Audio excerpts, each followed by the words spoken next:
Hi friends, and welcome to Wives vs. World, where we have fun talking about queer stuff and life as a trans lesbian couple. I'm Jackie. I'm Anya.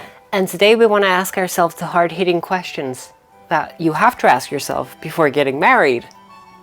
But we got married. And we didn't ask ourselves these questions, so how important can it be? So we are on TikTok, there is no hiding it, and we found this account called Therapy Jeff. And he asks 10 questions that you should at least consider before getting married. So without further ado, let's get into it. 10 questions to ask your partner before you get married. 1, are you sure you want to do this? Do you have any doubts or fears about making this commitment? Let's talk. Do you have any doubts or fears about making this commitment? No. No. Not at all. No. I think it's a really good question to ask, because if there is anything like, I'm not sure I want to be in a monogamous relationship, or I'm not sure that I want to get married, or I'm not sure I want the attention of a wedding or whatever. All of those are societal expectations that are like, you should do this. This is the next phase of your life.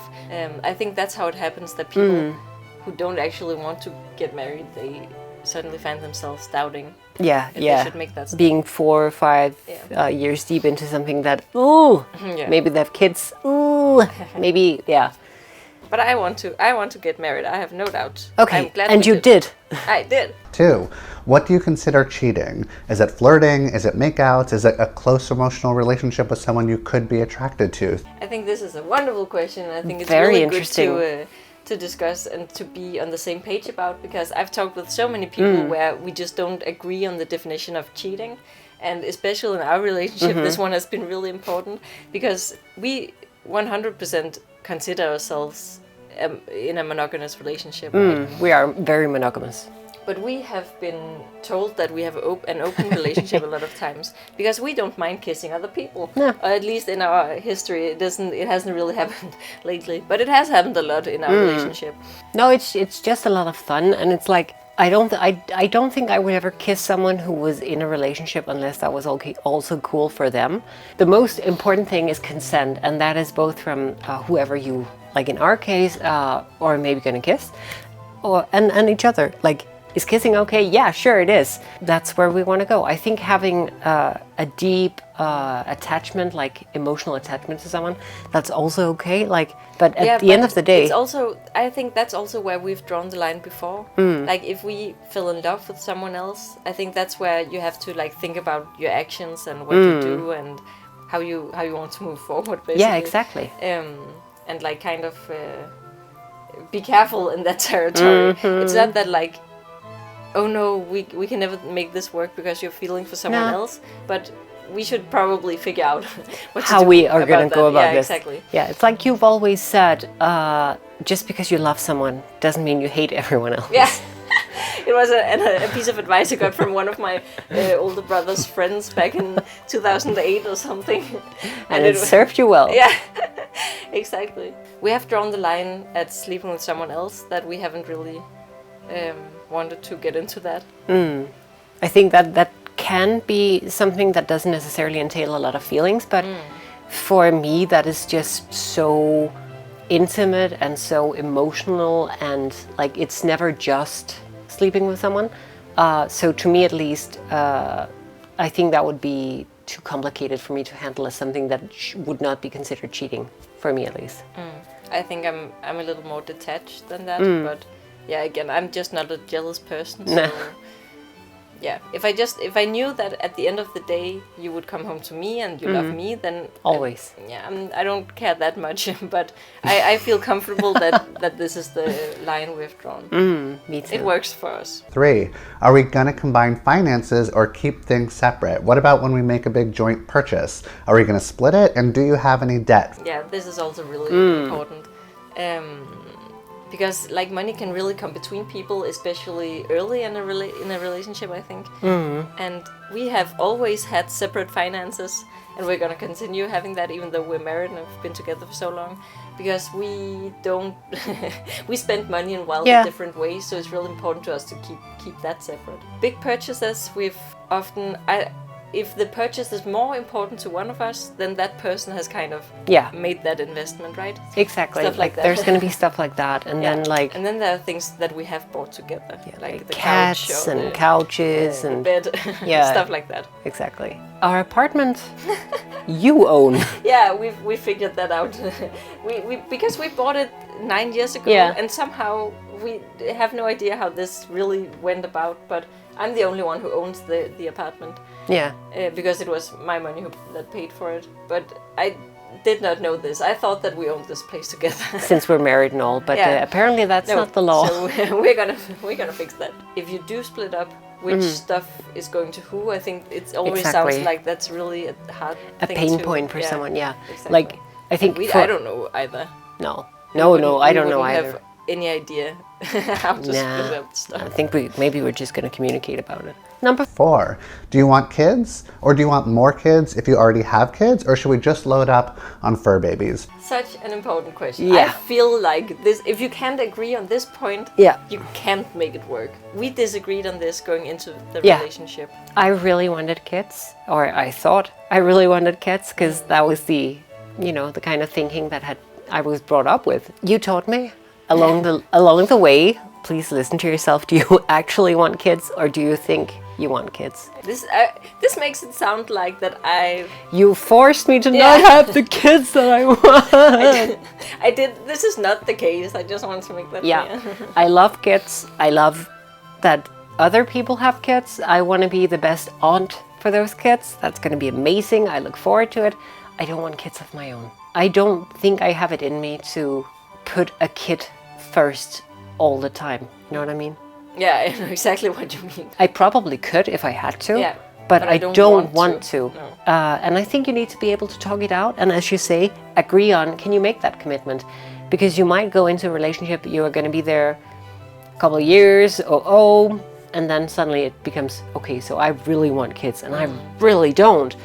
And what's going to happen is either you're going to have kids and the person who doesn't really want kids are going to be, I have kids now. Okay, fair enough. Gotta be my dad. Yeah. Or suddenly the person that, did want kids just can't have any.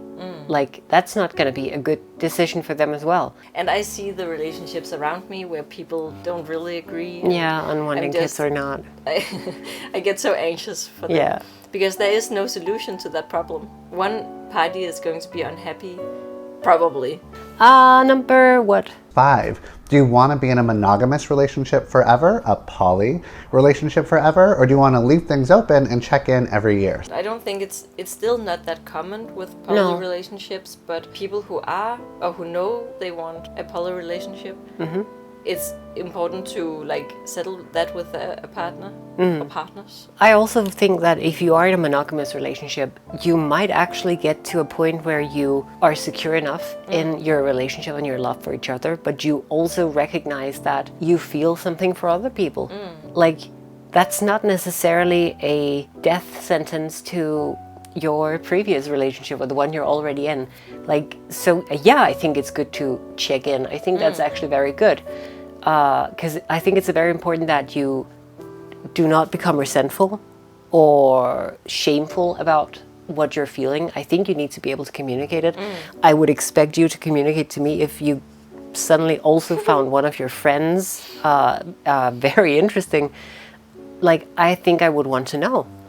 Not because it's going to bother me a whole lot, but just because I want to share in on your life. And if that's something you want to do, I think we could talk about it. And you can be respectful of your partner's time. If that is not something that they want to, you can help them make a decision and, come to a mutual understanding of you have to split. Or stay together. I just think it's really, really important. 6. How can we improve our communication? Is there anything I can do that will make it easier for you to bring up difficult topics? Improving communication, really important. This is one of the things that hallmarks we worked on a lot in the beginning of a relationship, because I felt like we didn't communicate enough. Yeah. And I really needed us to talk more and talk about our day and communicate our feelings, and you struggled with that for a long time. I really did. So I think this is also really important, like to discuss, do we actually communicate in a way that is the most beneficial to the both of us? Do you check out of a conversation? Are you feeling left out? Are you feeling overheard? Are you feeling like you are the only one who's sharing? Like, there can be so many things. You need to figure out how to get through to each other. Maybe you have to set aside some time to do it. Maybe you are not receptive at all times. So maybe that would help. Maybe you function in great conversations in the car, or maybe it's when you're doing an activity together, or you need to turn off every appliance and sit down with a cup of coffee or tea, and that's when you can really go at it. And we talk about this continually, actually. We talk about this a lot. Communication is really important to our relationship. We've said this a million times. Yeah. But it really is. And also during different periods of our lives, we need to communicate differently. So we often check in and say, like, if we are bothered by any form of communication, and like try to recalibrate or something. Exactly. For me, I think sometimes I tend to become a bit nonverbal when I'm struggling with stress. I don't really say that much. I kind of check out. And I think for you, you might sometimes be a bit hot-headed and communicate very sharply, which I don't take very well to. Yeah. Like if I can tell that you're going through a lot and you can't talk about it and you can't really exist in the space, then it's like, okay, you need some time. So do you need a few days alone where I'm not in your presence and I don't talk to you all the time, because I do talk a lot, I feel like. And I like that. Yeah. But sometimes you just can't. I need to process. Yeah, exactly. Yeah. Like, that eases communication, and it will allow your partner to understand, oh, I may be doing something because I'm angry, but I'm actually taking it out on them. Or by staying quiet, I'm actually making them very unsure of where they are in this relationship. So maybe I need to open up, or at least communicate, you're right, I do need a few days apart. Yeah. Just to figure out what I feel. 7, how often are we going to see your family, and do you want your parents to move in with us if they eventually need more care? I like this question because I do think it's a good question, because family means something very different to different people. And we also have a pretty different relationship to family. We lived with my parents for a while. 3 years. Yeah, exactly. And we do have a kind of complicated relationship with some of our parents. So it is really, really good to like be on the same page. And we have also had to have some discussions about how much seeing family was going to be a part of it. Yeah, what was going to be good for our mental health and our sense of like identity. Like, which kind of big gatherings is really important that you both go to, and which can one of you skip if necessary. For example, I had a really long period of really bad depression where I could not handle being in a big gathering, so I had to be like, I can't go to this big birthday or this baptism or whatever, and you had to also kind of settle with that, or kind of be okay with that. Yeah, in my experience, it was like, well, when there's family stuff, you go to family stuff. That like family is so important, exactly. And it's like, oh, blood is thicker than water and all that stuff, which I have complicated feelings about now. I needed to understand that it was okay for Anja to opt out. Yeah, it didn't mean that I didn't love you or didn't want to go with you, or that I didn't want to spend time with your extended family or something. No. It was more about I just could not handle it. But it is important to like which things do you consider absolutely necessary to be a part of your family, or do you need to see your parents every week for family dinner or something like that? Or do you even want to have a relationship with one or the other set of parents? Like, if you want to see your own parents, that should be your prerogative. Yeah, exactly. That should be something that if you do want or do not want, you get to figure that out yourself. You don't really, in my opinion, get to decide whether or not your partner or partners have to see your parents. You can ask, or you can say it would mean a lot. But if they say, I do not want anything to do with your parents at all whatsoever, you also have to respect that, I think.